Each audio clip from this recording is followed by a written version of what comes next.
Hello, Trains Nation. I'm Steve Sweeney with Trains Magazine, here with editor Jim Wrinn and assistant editor Brian Schmidt for our weekly Newswire Roundup. Well, I wanted to start off today's Newswire Roundup with 4 stories that you can read on Newswire this week. One, FRA releases positive train control estimates for all the Class 1 railroads and commuter railroads throughout the nation.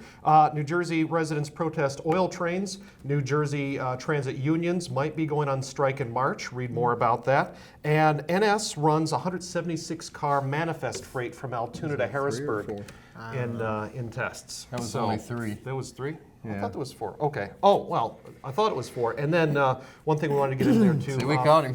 Former FRA Administrator Gil Carmichael died last Sunday, so we wanted to just let you know about that. He was a pretty big advocate back in the day and a good friend of the magazine and rail fans. But now I turn to you guys and to what stories you thought were interesting or what piqued your interest this week on Newswire. Jim, what was your most interesting thing so far? Fred and Hunter Harrison talking about, is it over? Do we go forward? Are we too old? Are we too young? Whatever it may be.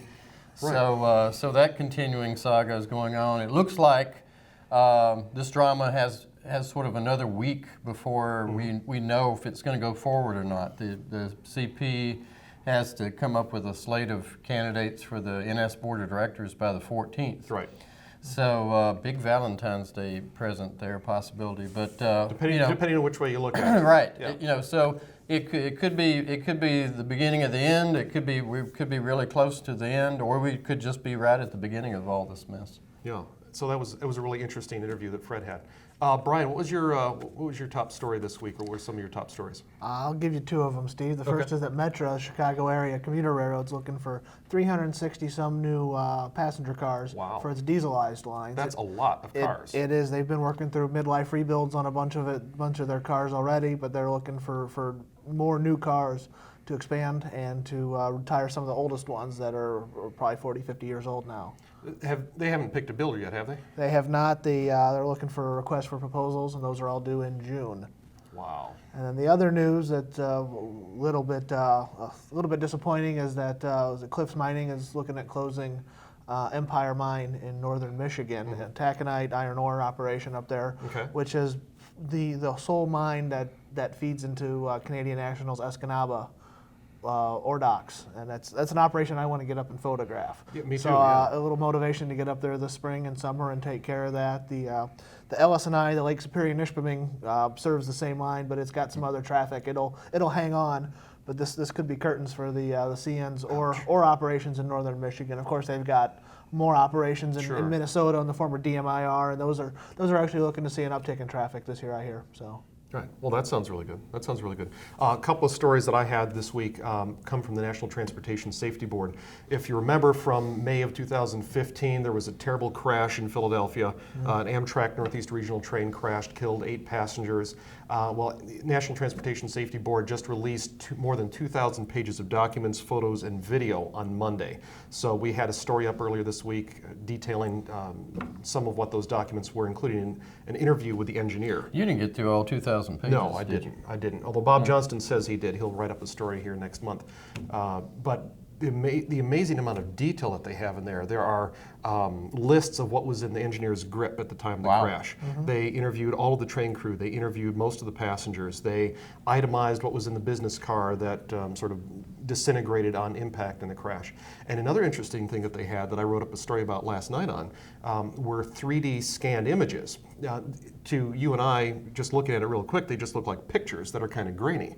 But they took scans, literally laser scans of different positions around each car and the locomotive, and they made a composite 3D image that they can later manipulate in a computer program to verify what they've found so far. What's the need for those rather than just pictures? Well, I'm glad you asked, because we talked to a NTSB investigator, retired NTSB investigator, who said that the reason that they take these images is so that they can reconstruct the scene of the crash, verify what they've gotten out of the event recorders inside the locomotive, and see if they can find other causes that might not be apparent just by looking at the rubble or the wreckage. Is that story up now? That story's up right now. Okay. We put that up late When last night. I go back to the office, I'm going to go check that one out. Yeah, that'll be really good. You know, and there's one other story that we got up this morning, Jim, that I want to ask you about. The Texas locomotive came out of Atlanta History Center. The in great December. locomotive chase. That's right. Hero locomotive, sure. That's right. And there's a report that we have out this morning from David Abada that says that there's a lot more work on the locomotive than they expected, even though it's been inside for almost 89 years. They're never static, even though they may be a static exhibit in theory. These things are always changing, and the good old humid South. It's really tough on locomotives and sheet metal and everything. And I think there's tremendous amounts of the original fabric. And the story I did read that story this morning, and of course he talks about the restoration that was done many years ago. Yeah, 36. That they want to obviously they don't want to destroy anything that was done then. But I'm sure there's going to be plenty of work for them to do, and of course it's going to be one of those things where they're going to have to proceed really careful, and go with the doctor's creed, and do no harm. Right, very important, very important. Well, that's what the time we have for today. You can read about these stories and more on Trains Newswire at trn.trains.com. For everyone at Trains Magazine, enjoy this beautiful, beautiful weekend. And check out Sunday. There might be some things on Newswire that you guys might be interested in. We've got some things coming down the pike that will be really interesting to you. Surprise on Sunday morning. Surprise on Sunday morning. Check it out. Come back. All right, take care.